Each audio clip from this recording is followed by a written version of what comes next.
Right, quick video. This is my bird feeding station. Quite small, as you can see. Approximately 5 feet tall. There we are. There's a lamp on top.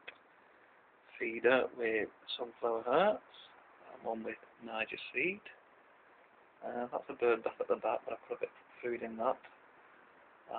Mesh tray there. Mealworms and some dried food. Bottom of it, basically it's a plant pot sort of thing. I've got lavender in that at the moment.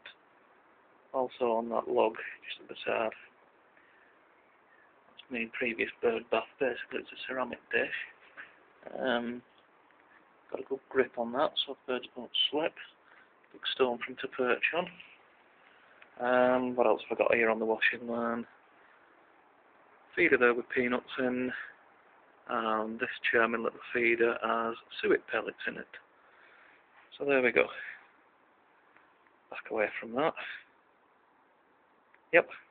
So there it is, folks. That's my bird feeding station.